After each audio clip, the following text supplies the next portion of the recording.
Okay, we're live already.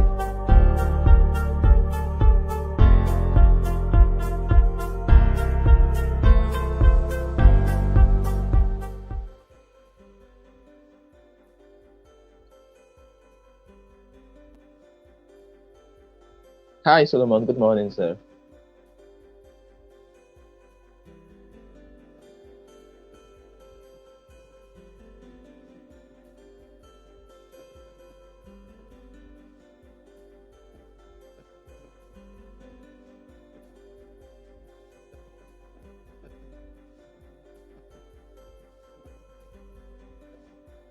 Hello, everyone.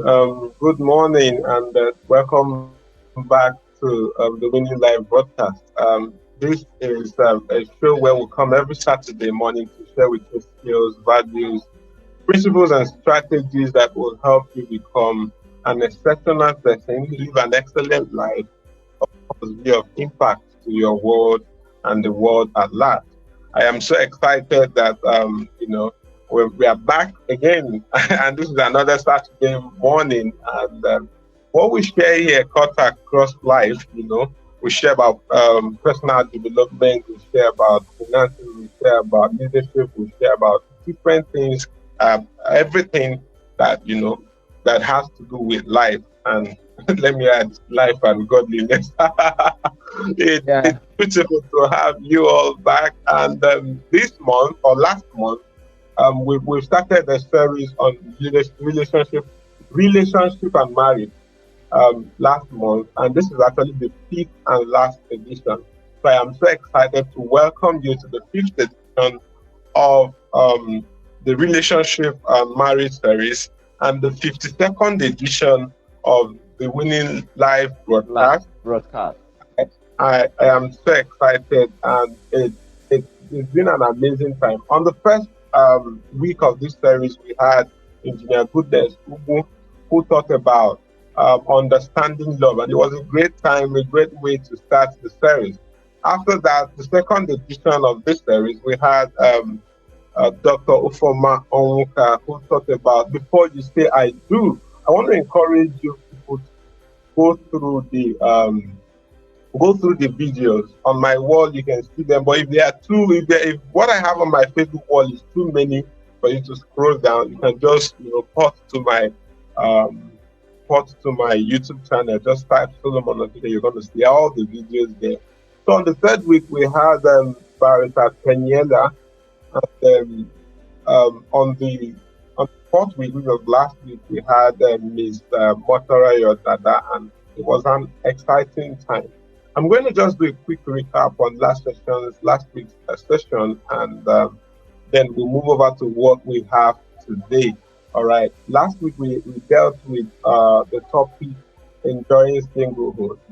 A lot of people don't enjoy singlehood when they get into marriage. They want to run back, to becoming single. And once you're married, you cannot be single. If you separate with your spouse, even if you get a divorce paper signed, you still cannot be single.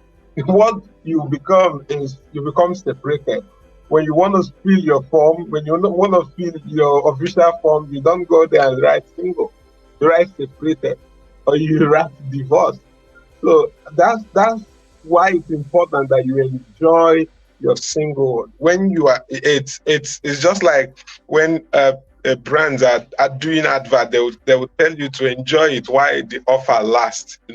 Take part of it while the offer lasts. And when we talk about enjoying singlehood, we are not telling you to be promiscuous. We're not telling you to do things that are not supposed to be done, especially if you're a Christian.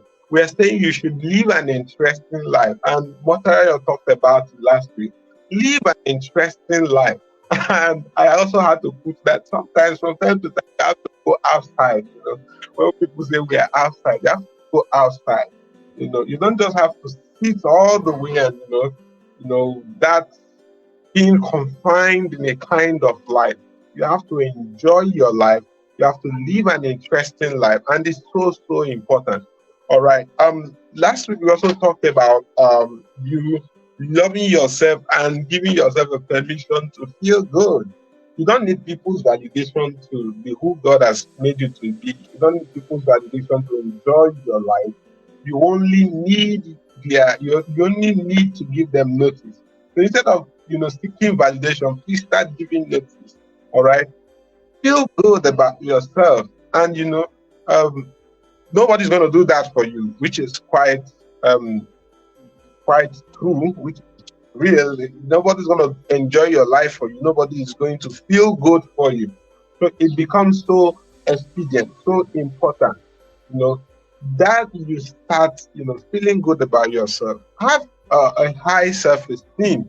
There are 3 types of self-esteem, but high self-esteem is the most appropriate. There is a low self-esteem and there is high self-esteem. There is also an inflated self-esteem. That one is like high blood pressure. So you have low blood pressure. You have you have correct, the normal level where your blood pressure is supposed to be. You have the high blood pressure. Low blood pressure kills. High blood pressure kills. So you have to stabilize it. Okay, so your high self-esteem and the good self-esteem is the normalized stage where it's supposed to be. But once it gets into high blood pressure, that is inflated self-esteem, there is a problem. So you need to give yourself the permission to do what? To feel good. All right. So this is just a quick recap of what we did last week. And I am so excited that this morning I am, hosting one of the most phenomenal guys I know when it comes to relationship, All right. I am so excited, What attracted me to him is a graphic design I saw one day, that when there was a series he was doing, and on that series he was the picture he put on. I'm going to share that graphics after this session. I said, wow, this one is shameless. This one is shameless.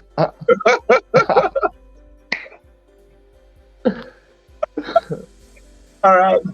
I am so excited to have him on the show this morning, and I really do not take it for granted. Mr. Emmanuel Philip, or Philip Emmanuel, is a curator of Papa's Pulpit. I'm mistaking it for Abba's Pulpit. It's Papa's Pulpit, and then that's a platform he uses to teach a lot of things. And one thing I like about him is that he's raw. He doesn't paint words. He will tell you the way it is. And some people, especially pastors or Christians, want to use words to change words, so that it will sound good to the ear. But why are we trying to make it sound good to the ear, since it is what it is? Yeah, it is what it is. It is what it is. So I am so glad to have you. Mr. Philip Emmanuel, at the age of 18, was already drowning in self-doubt, low self-esteem, and depression. That's why you have to pay attention to him, because if he had gone through all this, self-doubt, low self-esteem, depression, at 18, people are still coming up. There are lots of hope, high hope about the future. But at that time, he was dealing with a lot already. And at 19, he went into gambling because he thought he's already a disgrace to his family. He's not, so he went into gambling. And a lot of young people are in that place already. They are in that shoe already. They are doing that already. Because they feel, nobody cares. Again, the family, everybody don't know. Everybody have their own way of doing things. Me, I am a different person. I am already a disgrace to this family. Let me finish it up, Let me finish up what I have started. And then, all right. Before his 20th year, he had already, attempted suicide. When I read it, I said, wow,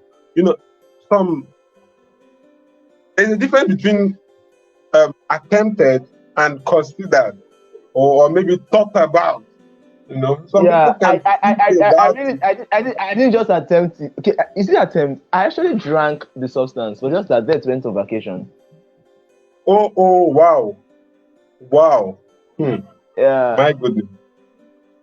God said you weren't going anywhere. You're not Because going anywhere. You are I here. needed, I needed to be here today. That's why I didn't go. You have to be on this show. So the substance Yeah. decided not to work. Wow. Wow.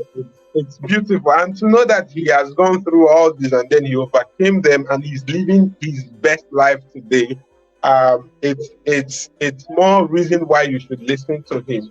It's more reason why you should pay attention to him. If there's anyone who is on this live broadcast or who will watch this data and who is going through all these things, you need to know that you will still have you can still live the best of your life, impacting the lives of others with your life.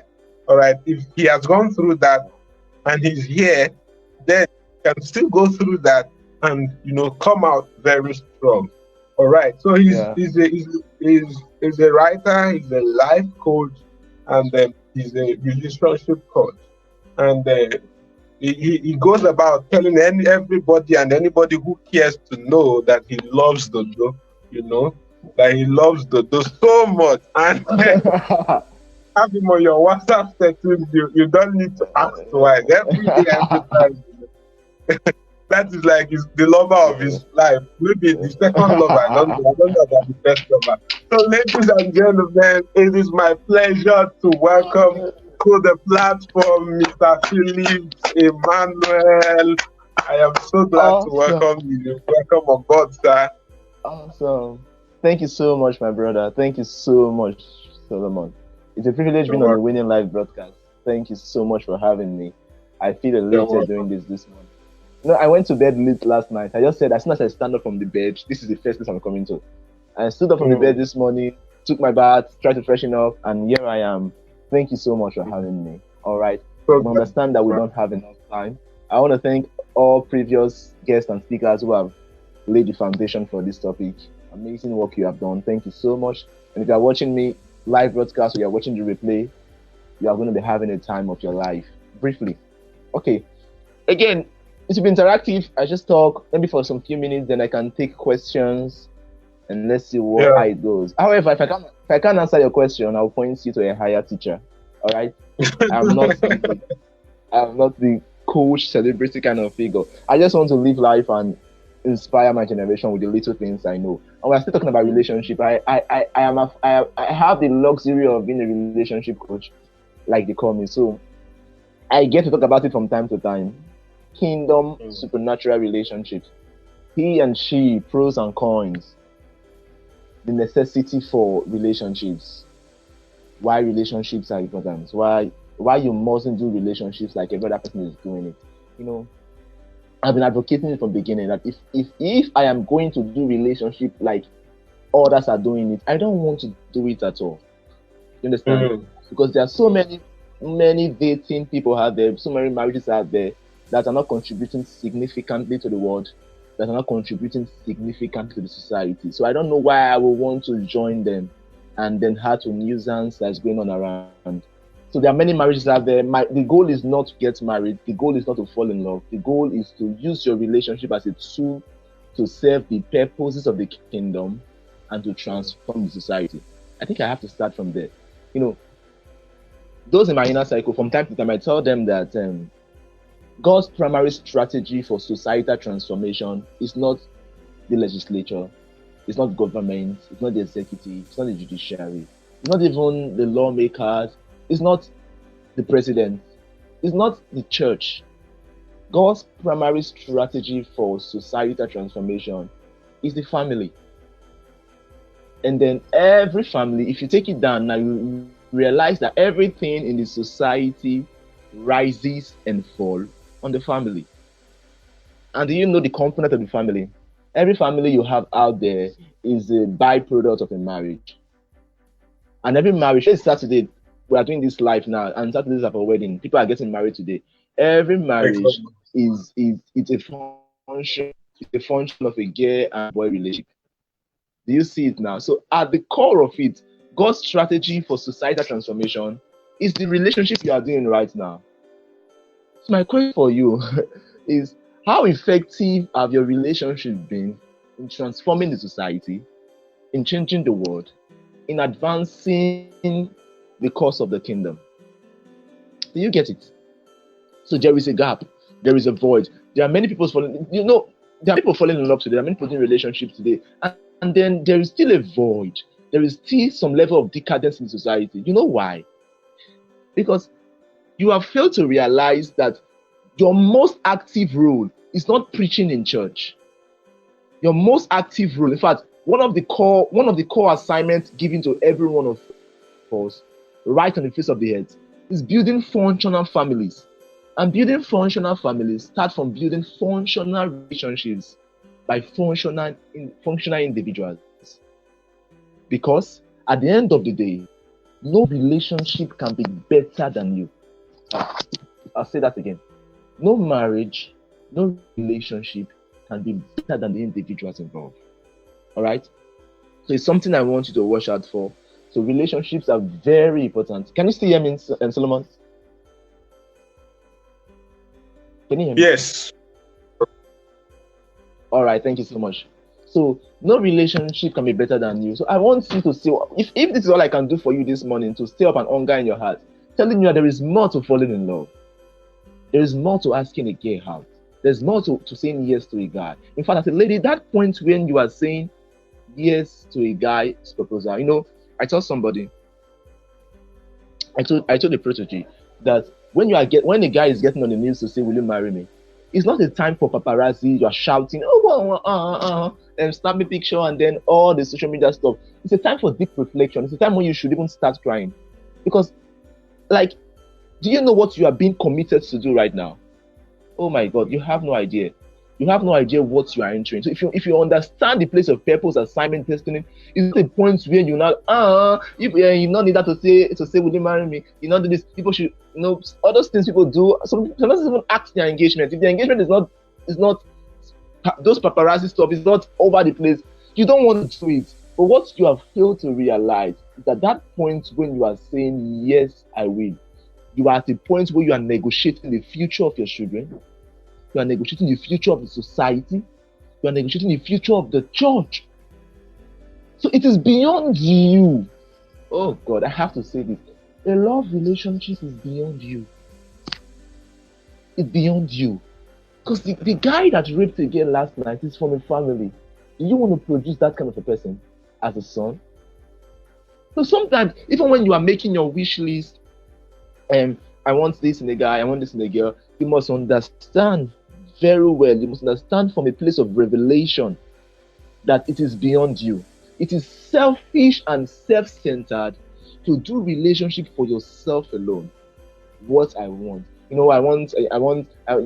ladies will say, "I want this kind of a guy." The guy will say, "I want this kind of a girl." This, that. You don't do it with the future in view, with the society in view. I told a friend that raising responsible men for the society begin by marrying one. Raising responsible ladies for the society begin by marrying one. Stop underestimating the power of DNA. You cannot raise a responsible man, a responsible child, if you married an irresponsible man. You cannot raise a responsible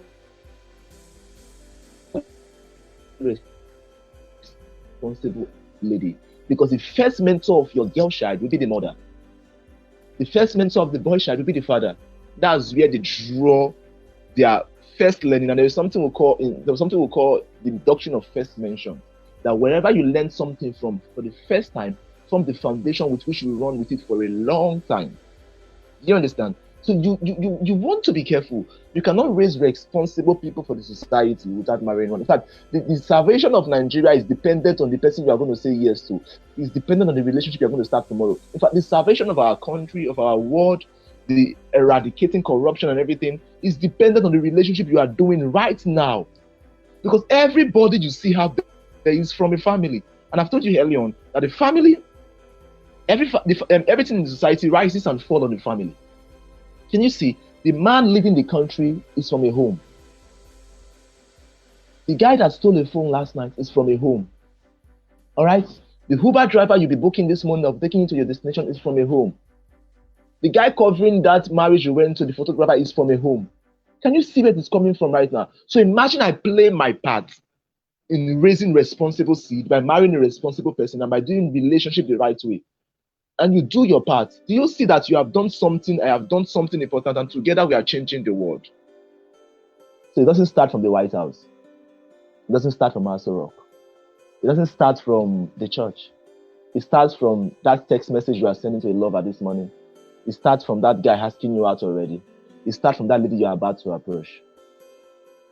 My question for you: are you ready for this assignment?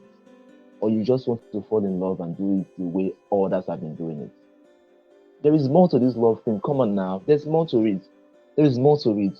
There is more to it. See, we on this part of the world, we answer to a higher constitution. Everything given to us is to serve an assignment, because we don't own anything. We don't own the relationship. That's why we choose to do it God's way. Oh my God. If the love they are bringing, if the love you are doing cannot host the presence of God and still do what you are doing, I don't want to do at all. Do you understand? I don't want to do at all. I understand the danger of doing it without God. I understand the danger of running without rules. I am simply going to repeat societal dysfunction if I choose to fall in love according to my flesh, or choose to do relationship according to the idols in my heart. So it is tough, but I don't know about you, but I answer to a higher constitution. While at that, I know I don't have much time, so I've not even started getting to what I want to share, but whatever way it goes, I trust you are getting value already. That was totally off the script. Something I want to share with those of you who are already in relationship, or those of you who are going to be falling in love, it's something that occurred, that came to me early on this week. I had to redefine what I think love in relationship really means. You know, therefore, when you look at love, there are four characteristics I've seen. 4. One of them is pain. Oh, pain. You know, when we think of love, we think of all the paparazzi, all the sweet emotion, all the things that comes to do with it. Nobody sees the pain aspect of love. Come on, please. God took a 33.5-year-old man, butchered him on the cross. His name is Jesus Christ for you, with pain, with blood dripping, with tears, and God called that love. How do you do that? How do you take that grown man, butchered him on the cross for my sake, and you call it love? Oh my God, that tells you there is a pain dimension to love. If all you have experienced in a relationship thus far is the sweet feeling, the butterflies in your stomach, don't worry. Those butterflies will soon die. We will now know if you have the capacity to carry on with that relationship. Right. So that's how it works. Then there is pain, then there is pleasure. And I think the one that we have really come to know and accept over time is pleasure. Pleasure. Oh, we need to go to the cinema. You know, some of you woke up to lovely text message me.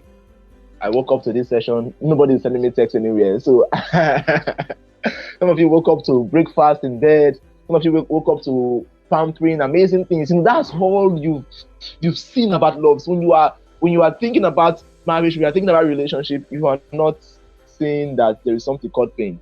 There is something sacrifice, and there is called commitment. Oh my God. Can I say this to you? True love is an inconvenience. True love is an inconvenience. You cannot truly love like Christ did conveniently. You know, this morning I was meditating and something came to my heart. You know, many of us are keen on, okay, please, Solomon, tell me, just give me beep when it's time for me to round off. If you leave me, I can just keep talking and not understand. All right. So, That's many of us are particular about. You said what, sir? Well, okay, that's fine. I will let you know. All right. You know, many of us are particular about finding the right person, living with the right person, the goal of relationship, the goal of getting married, is not just that you find the person that you can live with. It's not just that you find the person. Listen to this twice. The goal of relationship, the goal of getting married, is not just that you find the person you can live with. It's that you find the person you can die for. True love is expressed in dying. Men who have their ego alive, ladies who have their emotions, their perspective, their opinions on life, cannot love like Christ will have you love. I have to say that again. I know love is designed to be given. For God to love the world that He gave, John 3:16, one of the most quoted verses of the Bible. I know love is designed to be given. For God to love the world, He gave His only begotten Son. But you cannot give without dying.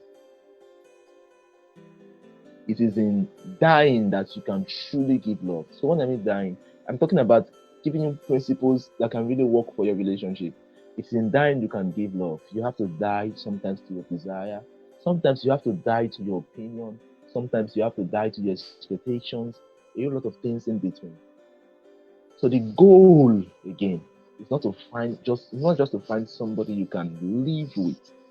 To find somebody you can die for. Come to think of what the template Apostle Paul gave to us on how marriage should be done. Did you read Ephesians chapter 5 from verses 20? He said, husbands, love your wives as Christ loved the church. I took that statement and I had to think upon it for days. And the question in my heart is, Philip Emmanuel, how did Christ love the church? Solomon, do you realize that in that while we were still sinners, Christ died for us? The love Christ had for the church. Do you realize that His death on the cross paid for my past? See the implication of that scripture. Paid for my past, my present, and then my future sins and shortcomings. And here is the Bible asking me to love my wife, love my girlfriend, my babe, my spouse, my fiancé, as Christ loved the church. What He's asking me to do is huge. I don't get. So it means that if I really want to love like Christ, our past is insignificant. The sin she's committing today, I already have provision for it. The one she will commit tomorrow, I'm forgiven in advance. Can I say this to you? I know this is dicey. It means that if she goes out tomorrow, and I don't hope she does that, and then gets involved in adultery, she cheated on me, and then she comes back, do you see what the Bible is asking me to do? He said, forgive her. Love her as Christ loved the church. The question, you are the church right now, listen to me. If you fucked up today, if you did something wrong, if you say, Father, I don't want you again, and you go out, if you come back, will Christ forgive you? This is very personal. So if she goes out and misbehave and she comes back, what will you do? I leave that for you to answer. I know social media is going to have their opinion, but I'm just showing you the scripture. So that is there for you to answer. So that's what I think. I know this is deep. As Christ loved the church. And when Christ loved the church, when you allow a lady, I'm talking to the guys now, when you allow the church, when you allow us to be ourselves, the church is very messy. A messy place. Somebody said it's not an hospital for saints. It's a museum for sinners. Sorry, it's not a museum for saints. It's an hospital for sinners. It's a place where people come to be cleansed. That's the analogy Christ gave to us. Can you see this stuff? That we should love our spouse as Christ loves the church. So when you allow your lady become herself, when you allow her into your space, she's very messy. You will see a lot of shortcomings and faults. But you have to have a heart large like Christ to truly love her. So true love again is an inconvenience. True love again. And for the ladies, it is unrealistic to expect me to love like Christ when you cannot submit like the church. Yeah. So I think it is crazy asking me, love like Christ, you have to love like Christ, but you can't submit like the church. You see, again, doing love God's way is an inconvenience. That's the truth. That's why I said to you again, the goal is not finding somebody you can live with. The goal is to find somebody you can not just live with, but you can die for. All right? You cannot just live with, but you can die for. And that's it. It's tough. It's tough for us. and it's huge. The responsibility that comes with love. I don't know how people do it, but I think that point when God has released you to go, I don't I don't think why I don't know. Most people look at this thing like an achievement. No, getting into a relationship is not an achievement. Getting married is not an achievement. It's a calling. It's an higher calling. It's a calling for something higher than what you're already doing. All right. So it's not something you go about jubilating. Amazing, you must jubilate, you must put your wings. But you must do the understanding that this is a commitment for something beyond me. The world, the entire world is literally dependent on how I do this relationship, on the seeds I can produce from this relationship. Do you get me? I just hope you are finding wisdom. I just hope you are finding direction. I just hope this thing is coming to you and is giving you insight on why relationships are necessary, how to go about it, what to do about it. And I may not have the words to really express myself to you, but I think, again, I would say true love is an inconvenience. True love is an inconvenience. All right. So that's pretty much it. I've said a lot already. I know it's time already. I've said a lot. I don't know if Solomon has anything to chip in. Yeah, thank you so much. Wow. True love is an inconvenience. A lot of people do not know about this. A lot of people. So the feel is all rosy, it's something that we get to, and then it keeps being beautiful all the time, and we don't make rooms for maybe offenses. We don't make rooms for when our spouses is going to offend us or do something that we really do not like. That's why there is a high rise on divorces. The divorce rate is so high this time around that because a lot of people jump into it because they feel, oh, it's beautiful, and then they have an alternative plan that if it's not working, we jump out. Nobody should allow you to stay there. Don't just jump out. You owe nobody an explanation. And I love the way you started by saying that piety depends on the relationship that we are building and the marriage that we are building. And you also said that God's strategy is not the transformation. No, the country is not the nation.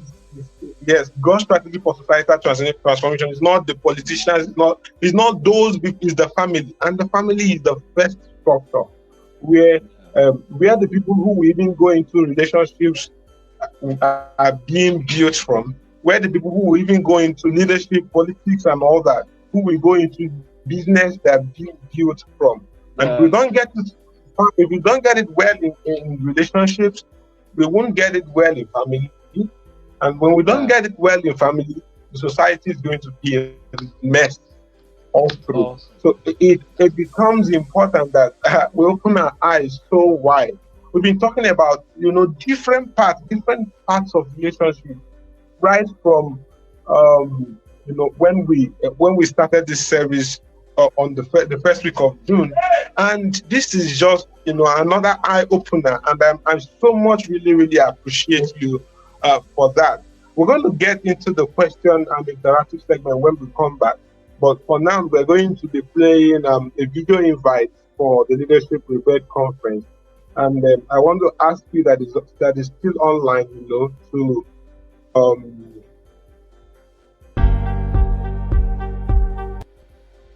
watch this video and register for the conference using the link that is available. Leadership has nothing to do with this.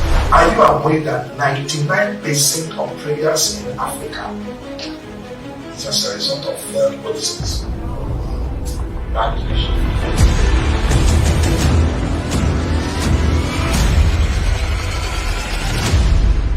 Hello, my name is Solomon Chimaechi Okeke, and I am the convener of the Leadership Rebirth Conference that holds annually. You will agree with me that leadership is a very vital aspect of human existence that we must look into. If there is no good leadership, then people cannot function effectively. Leadership starts from personal to family, to organizational, to the society, and to the world at large. That is why we must pay attention to leadership, because our life depends on effective leadership. Over the past 5 years, we have, through this Leadership Rebirth Conference, strengthened leaders by helping them develop character, competence, and courage to lead effectively, build capacity to cause transformative change in their spheres, become purposeful and visionary in their approach to leadership. This is me extending a hand of invitation to you for the Leadership Rebirth Conference 6.0.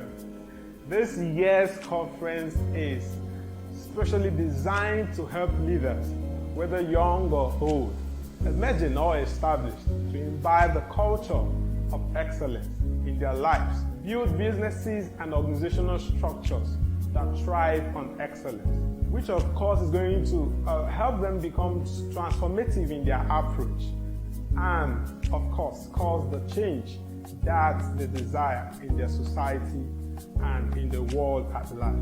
It's going to feature 6 plenary sessions, 8 breakout sessions, networking and business growth opportunities, and as well, transformative fun experiences. If you are a leader or a leader in the making, I bet you there is no better place to be on the 23rd of July, 2022, if not a Leadership Rebirth Conference. Because this is going to be an opportunity where leaders from different parts of Nigeria are going to converge to learn how to operate in excellence and achieve their leadership success and even personal success. Our speakers and facilitators are top-notch, world-class, and well sought after in their field, and the environment is so enabling. I am so excited about the speakers that we are going to be having this year for the Leadership Rebirth Conference. And they include Professor Chinedu Nebo, the former Minister for Power, Federal Republic of Nigeria, Barrister Goziem Ozemezue, the lead coach, Revolution Coaching and Consulting Services, Pastor Sam Ihanacho, lead pastor of Destiny Life Redemption Chapel, Enugu. Mr. Ben Nnam is also going to be there. He is the president of Field Fees Group Limited. Ambassador Gideon Okeke will also be there. He is the international president of the Impact Field Global Youth Initiative. And yours sincerely, Solomon Chimaechi Okeke, your convener. Leaders are born, I believe, but exceptional and excellent leaders are made. Join us at the Leadership Rebirth Conference 6.0 to find out how you can become an excellent and exceptional leader. You cannot afford to miss it. Just ensure that you register with the link that is on the screen and get ready for a shift in your leadership and your personal life. Don't miss it.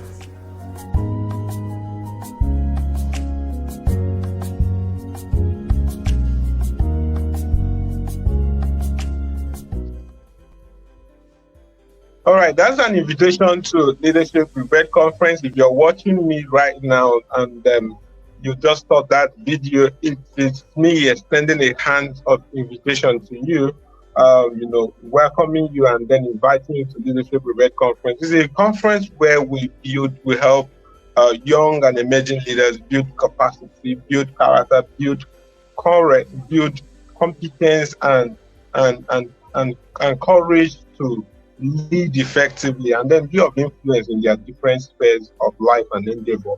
So this year we are planning for 500 delegates from all across Nigeria, and the registration details is there and is holding in the city of Enugu. Please take time to do registration. It won't take you up to 2 minutes to fill that form, and then we'll keep in touch. All right, thank you so much. Mr. Philip Emmanuel, we're getting back to the series, the question and answer, the interactive section, and then I don't know if there are questions on the live stream, but I will start from here to ask the questions that I have, and we'll talk about them. Now, you talked about pain, and you talked about pain, and I think we should talk about it right now, because a lot of people go into relationships and they endure pain that are unnecessary, unnecessary pain. We need to have a distinction. We need to distinguish between necessary pain and unnecessary pain. There are people who die emotionally, who have been abused physically, and in different ways. And because they said it's love, and love, one of the components of love is pain, they now stay there until they are cut out entirely from life. So what do you say about the necessary, and how do we know which one is necessary and which one is not necessary? And how do we put a limit to the unnecessary pain that we can bear? All right, thank you so much, Solomon. Okay, there's a level of pain, or there is a kind of pain that is healthy for your love relationship. There is a kind of pain that is gross foolishness when you allow yourself go through them in a love relationship. The pain I see that is healthy for a love relationship is a pain that is hinged on sacrifices and commitment. Sacrifice is not palatable, commitment is not palatable, it's not done at your convenience. So when you have to go out of your way to sacrifice for this other person, when you give yourself for them just to see that it gets better, there is a temporary or momentary pain you are going through. It's not like pain on your skin, but it's a denial for something you want. A denial of your pleasure, what you would have enjoyed normally, but just because you are giving yourself away for the other party to be better. It might be as little as, okay, I'll let you go for your master's degree first, then after you are done, I'll go for mine. You already have planned for your master's, but because the relationship or the marriage is somehow, okay, maybe there's no finance, okay, I will step down and make sacrifices, you go first. That's pain. That's not pleasure. That pain that is hinged on sacrifice, that pain that is hinged on commitment is healthy for your love relationship. All right? But there is another kind of pain that is just foolishness. When you make excuses for obvious character flaws, dysfunction, and abuses, and you say, it's not every relationship that is like this, man. Everybody have their storming time. Yeah, their storming time, they are slapping you. Everybody have their stormy time. It's not every relationship is not so sweet. So we have to go through ups and downs, and the ups and downs is uppercut and punch in your stomach. It's gross foolishness, I think. So I'm not advocating for abusive relationship. I'm not advocating for abusive partner. Some other ladies is their mouth. The guys will say, okay, don't worry, she will change. You talk down a guy, you kill a guy's esteem, his ego, his self-expression with the words you speak. And the guy is there like, okay, this is my Philip Mann said there's pain in love. This is my own pain. That's what I'm asking you to do. All right. So the kind of pain that is healthy for your love relationship is the one that is hinged on sacrifice. That pain you feel when you go out of your will to make the other person get better.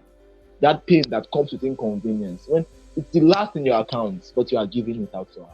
You are giving it out for his cause, for her cause, just to see that they get better. You understand?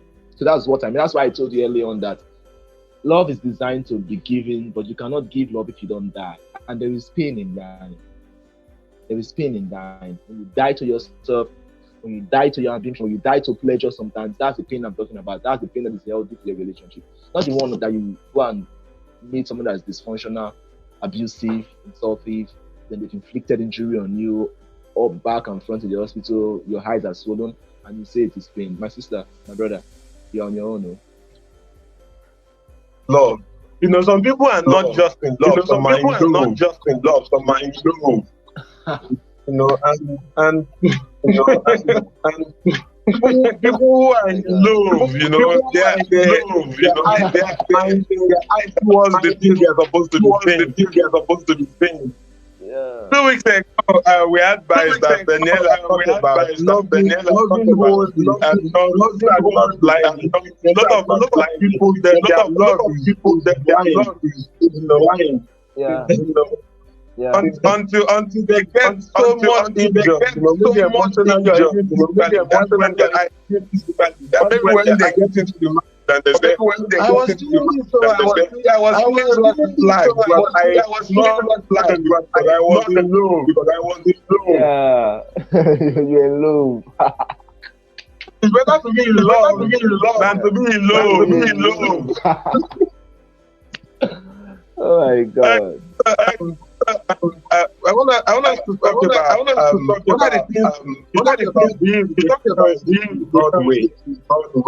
What are the just point out maybe two that people can do to ensure that their relationship is done the God way.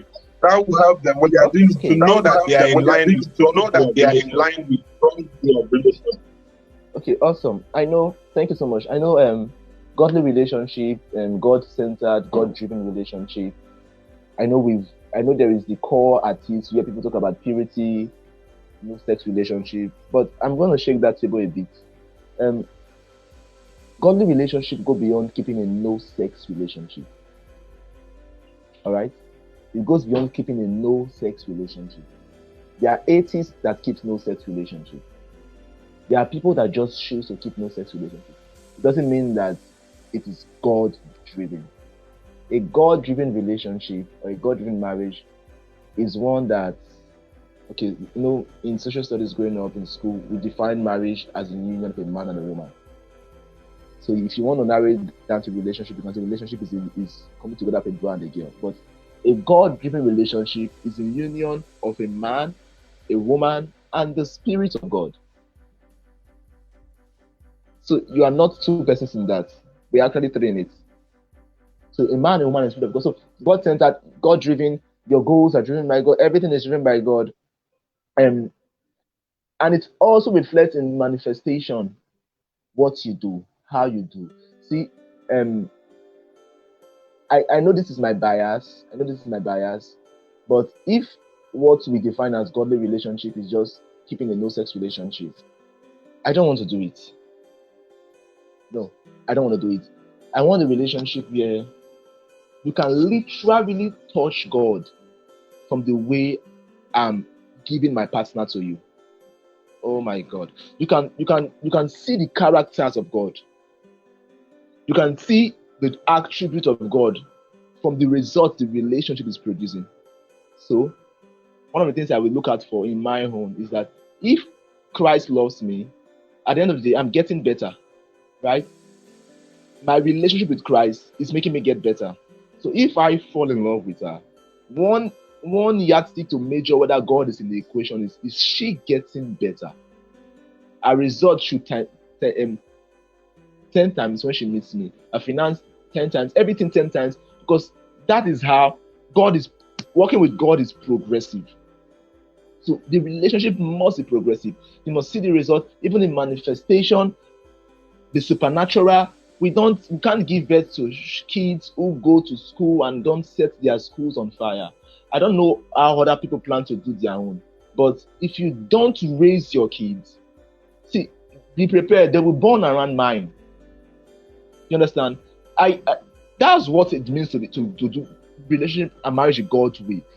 You peer pressure becomes beautiful because my kids are the one bringing the pressure. So I'm not afraid that they will go to school and they will be corrupted. No, they go to school and they are calling you, sir, please, come and take your boy from the school today. His classmates cannot read. They are all crying and falling on their anointing and speaking in tongues. And it will happen that you go to the shopping mall with the person you are dating. You walk into the shopping mall. You go to a cinema. You go to see a movie. You just went for a movie date. And then somebody slumped down in the cinema. And they're raising a chaos. Like, what's happening? And just no. There are advocates of God here. There are representatives here. You see, Acts chapter 1 verse 6. And you shall receive power after that the Holy Ghost have come upon you, and you shall be my witness. Who is a witness? A witness is a validator of a claim.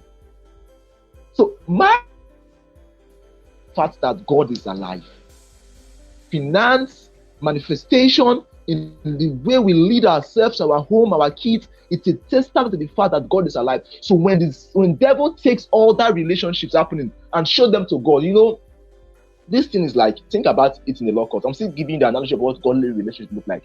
So there are people today Saturday, yesterday was Friday night. Yeah. People went for clubbing. Satan will take those relationships and show them to God. and say, I thought you said you died so that young people can live godly relationship. Are these not the people you died for? Look at, they go to church.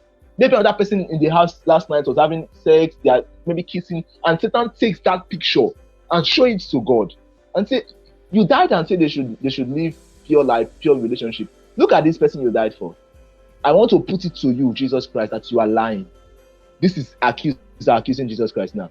Now, Jesus Christ will look down on earth because he cannot come and defend himself, Solomon. He now looks down on earth and says, where are my witnesses? Where are the relationships that validate the claim that I am a pure and just God? Where are the relationships that validate the claim that young people can be in love, do all the amazing things, keep themselves pure, and still manifest my glory to their society? And then God is looking for witnesses, and then you are dating, God cannot find you. I say, God forbid that when he's looking for the relationship that will witness to his power, his reality, his purity, and I'm dating, he can't find my relationship, God forbid. So when God says, where are the witnesses? I just present myself. If you ever need a vessel, this is my relationship, is yours. Yeah. So a godly relationship is beyond no sex relationship. A godly relationship is a relationship that witnesses to the fact that Jesus is alive. Not just alive by purity, but alive in power, alive in manifestation, alive in everything you can think about. So our dad is sick, we spend money in the hospital, we just need to shut down for 3 days. We are going fasting and prayer for your father, and if he does not recover, let it be that the word of God lied. And you put the integrity of God to a test. You see the whole thing now. That's why I'm telling you now that God's primary strategy for changing the world is the family, which is built upon, which is a function of relationship and marriages. You see where I'm coming from, where I said all of those things. That the person I'm in love with is sick and she's rushed to the hospital. My first point of call is to be calling a doctor. No, I talk to God first. How far? You didn't tell me that I will date again and she will die. That's what God is. It's the man operating the office of a priest, and the lady the same thing. That the guy that I don't know if I'm taking your time. I was speaking with a married woman yesterday. Let me give you an analogy of what it really looks like. We're talking yesterday, and the husband was out of job for a long time. You know what she said she did? She said, I shut down 40 days, fasting and praying every day for my husband. 12 a.m. to 3 a.m. in the night, I'm on my knees praying for him for 40 days. After the prayers for 40 days, he went abroad. Wow. Can you see? Wow. That's what I am telling you. That's what that people can not just represent God with the no sex thing, but can represent God in manifestation, in power, and in everything possible and available to us. In fact, I do not believe I'm called to preach relationship. That's all. I believe I'm called to demonstrate it with my own relationship. So the hallmark of this my ministry of relationship is not that I preach it, is that I become everything I'm saying. That you look at my kids and say, Kai, there is power in that home. You look at the person I'm dating and you say, God, where did this lady come from? That's what I see. That's what I think is godly or supernatural relationships. That's the distinction I can make right now. Wow. You know, a lot of people have been thinking, I don't know why my voice is re-echoing. A lot of people have been thinking, saying that do with godly relationship is about purity, which is fine, is about just open all of us up to another dimension. Purity is good, and it's just a part of the whole. It's just a part of the whole. If the only thing you do is keep yourself secure and not keep yourself there are things we are missing out on. Have to start paying attention to it. Thank you so much. Finally, I want us to talk about the rise and the increase in divorce and how it can tackle it. Especially when it has to do with celebrity.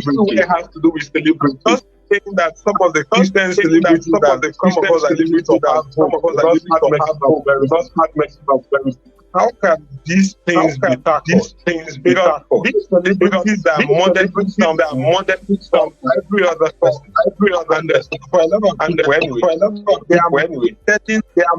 And when they start showing their failed marriages like this, they're indirectly showing a lot of people and jump out, jump into the second one and jump out, jump into the third one and jump into the second one and jump out, jump into the third one and that is not how can we start tackling this even when we are in relationship, even before marriage, right? I don't know if that is when we are in relationship before marriage. Right? I don't know if that makes sense. Hey. Okay. 2 hours will not do justice to the issue of divorce. That's the truth. But as brief as possible, I know the rate of divorce is getting high every day. I know the media is not even doing us any favor in that aspect. I know celebrities and things are crashing day by day. People are getting scared of falling in love or getting married, and there are people who are even getting into marriage now with an exit mentality. But you know where this whole thing starts from? It starts from relationships. It starts from individuals. I think everybody should learn to lead themselves. That's why I think people should go and sign up for the leadership conference first. All right? People should learn to lead themselves. And if you want to trace this whole thing to one point, you will see that one of the things that is missing, first, there is a blueprint given to us. When you leave the blueprint, God was the originator of marriage, and He gave a blueprint how it should be done. When you become so white in your own eyes, and you now come up with your own thoughts, your idea, and leaves the blueprint, you are going to get a different result, which is what we are having today.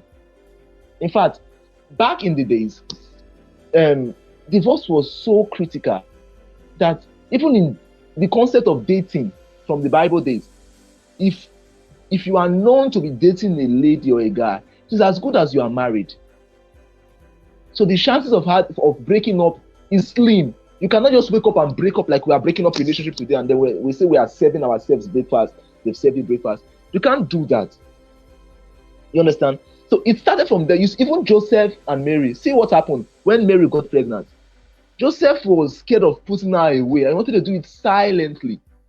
That's the depth of just dating relationship, just being in courtship. But today what we have young people moving from one, see where we prepare ourselves for divorce. So I posted it a couple of days ago. Moving from one relationship to the other in the bid of finding the right person. I'm trying to gain experience.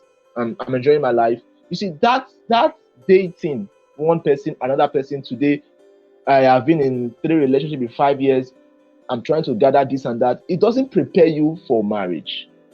First, it doesn't prepare the ground for you to find the right person. Second, third, it doesn't give you any kind of experience. The only thing that thing does to you is that it prepares you for divorce. If I can jump in here and jump out tomorrow, that's why I tell a friend, I don't want to do relationship if it is going to end in a breakup. I'm very careful because that's how I take breakup in relationship like it is already a divorce, even though that's not what it entails. But the way we do it today, we just wake up and just do things. And Solomon, you know one thing that's the core of this. You know one thing, young people don't want accountability. We don't want to be accountable. We want to call our shots ourselves, fall in love the way we like by ourselves, do what we like. There is no authority figures in our life, even Christ as a whole. We are not accountable to Him how we want to do relationship, how we do love. And you see the whole problem. And then you just run without rules. And tomorrow you are having problem because you left the blueprint. You abandoned the blueprint. There are no ways to make this work. We just have to revisit what is God saying about marriage. What is He saying? What is it that He has written? How should we follow it? There are people who follow this blueprint today, and we don't hear divorce from them. In this age where everybody has a pulpit and podium on social media, when you are preaching your own message, telling you this, telling you that, dude, I don't get.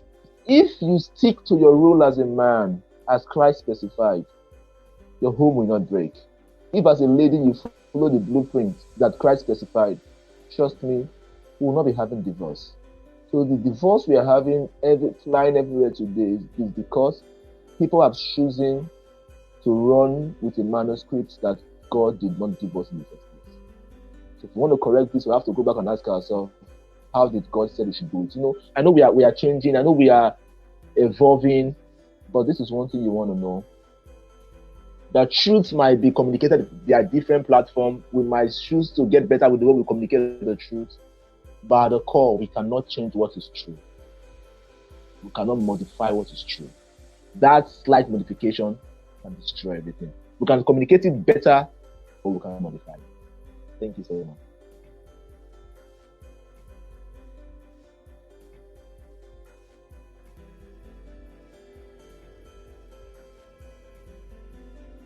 Thank you so much, sir. Thank you so much, we really. In a way of rounding up, I would want you to, give your parting words. Give your parting words. Parting words. Tell us how we can connect with you. Tell us how we can connect with you.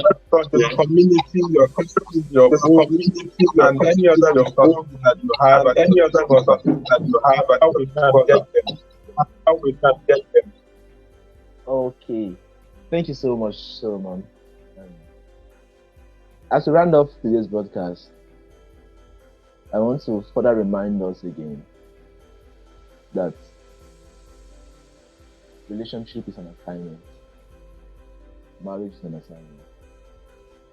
It's a burden in my heart. I tell young people all the time, please, if you are yet to get the relationship, you are still single, amazing time of your life, maximize it. But be burdened.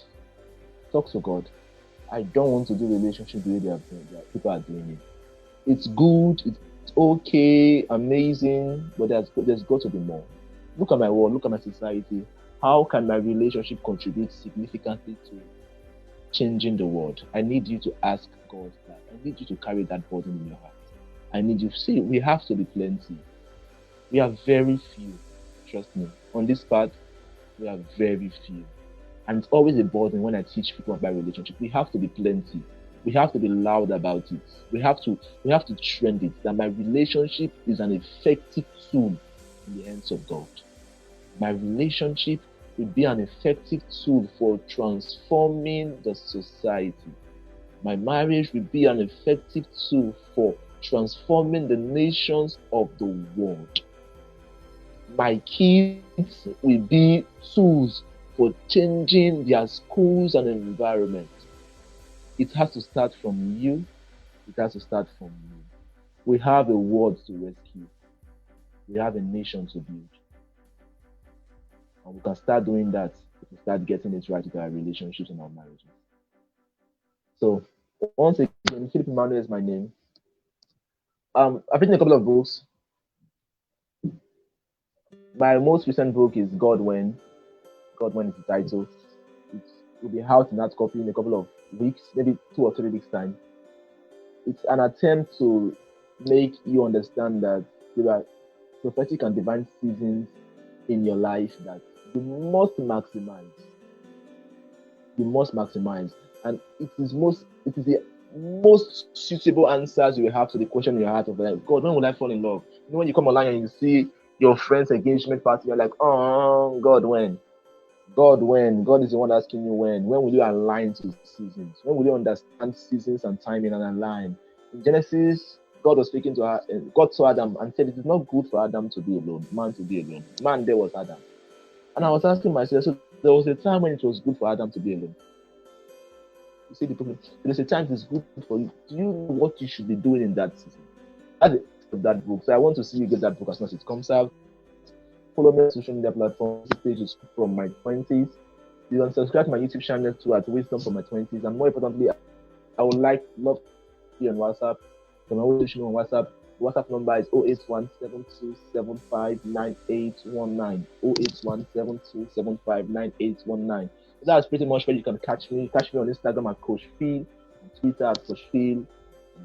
I'll be looking forward to connecting with you and hearing your feedback from this section.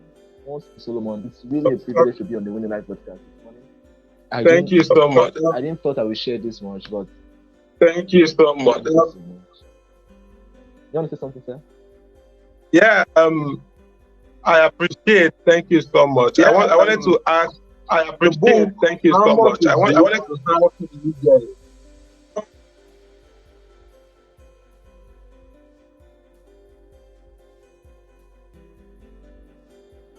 I didn't get you. Okay, I wanted to ask how much is the book and how can my audience get of the book? Okay, I wanted to ask how much is the book and how can my audience get Okay, it's hard copy. The book right now is on pre-order for 2,100 naira. Pre-order for 2,100 naira. Outside the delivery cost. The delivery cost is depending on where you are based. But if you are based anywhere in Benin, if you are based anywhere in Delta State or Lagos, you will get it for free delivery. But right now it's 2,100 for the pre-order to be out in 3 weeks. You can pre-order. I would have sent. I don't know how I can drop the link, but Solomon, I will send you the link and everything for the pre-order on WhatsApp. Okay, that's fine. So you can share with your audience. Okay, that's fine. All right. Thank you so much. All right, I appreciate you. Thank you so much, everyone who has joined the broadcast. This is where we'll be. Thank you so much, everyone who has joined the broadcast. This is where we're going to be with series, and series for next week. And next week, this month, series for next week. And next live and next on leadership development. I am very excited about the case on leadership and development. I am very excited about the camp. We're going to be talking about positioning for excellence in leadership. Going to be at the same time, and I want that don't want to do the meeting. I thought that going to be at the same time, but I want that don't want to do right. So that you are available for more content and more resources you can. For more content and more resources you can to my book. Get to on this to my video after now. On this put links to video after now. My social media, my social media, phone number, WhatsApp number, and everything on phone number, and everything on. You can also get more. You can also get awareness. Just on please ensure to subscribe. All right. We're going to see you there. All right. We're going to see you there Tuesday on this broadcast and thank you so much for being on this. Thank you so much for being on this. Bye. Build us having a great day. We'll be signing out with the video with the leadership report video. We'll be signing out with the video with the leadership report video. Hello, my name is Solomon HE&SHE, and I am the convener of the Leadership Rebirth Conference that holds annually. You will agree with me that leadership is a very vital aspect of human existence that we must look into. If there is no good leadership, then people cannot function effectively. Leadership starts from personal to family, to organizational, to the society, and to the world at large. That is why we must pay attention to leadership, because our life depends on effective leadership. Over the past 5 years, we have, through this Leadership Rebirth Conference, strengthened leaders by helping them develop character, competence, and courage to lead effectively, build capacity to cause transformative change in their spheres, become purposeful and visionary in their approach to leadership. This is me extending a hand of invitation to you for the Leadership Rebirth Conference 6.0. This year's conference is specially designed to help leaders, whether young or old, emerging or established, to imbibe the culture of excellence in their lives, build businesses and organizational structures that thrive on excellence, which of course is going to help them become transformative in their approach and of course cause the change that they desire in their society and in the world at large. It's going to feature 6 plenary sessions, 8 breakout sessions, networking and business growth opportunities, and as well, transformative fun experiences. If you're a leader or a leader in the making, I bet you there is no better place to be on the 23rd of July, 2022, if not a Leadership Rebirth Conference. Because this is going to be an opportunity where leaders from different parts of Nigeria are going to converge to learn how to operate in excellence and achieve their leadership success and even personal success. Our speakers and facilitators are top-notch, world-class, and well sought after in their field, and the environment is so enabling. I am so excited about the speakers that we are going to be having this year for the Leadership Rebirth Conference, and they include Professor Chinedu Nebo, the former Minister for Power, Federal Republic of Nigeria, Barrister Goziem Odemezue, the lead coach, Revolution Coaching and Consulting Services, Pastor Sam Ihanacho, lead pastor of Destiny Life Redemption Chapel, Enugu. Mr. Ben Nam is also going to be there. He is the president of Field Fees Group Limited. Ambassador Gideon Okeke will also be there. He is the international president of the Impact Field Global Youth Initiative. And yours sincerely, Solomon Chimaechi Okeke, your convener. Leaders are born, I believe, but exceptional and excellent leaders are made. Join us at the Leadership Rebirth Conference 6.0 to find out how you can become an excellent and exceptional leader. You cannot afford to miss it. Just ensure that you register with the link that is on the screen and get ready for a shift in your leadership and your personal life. Don't miss it.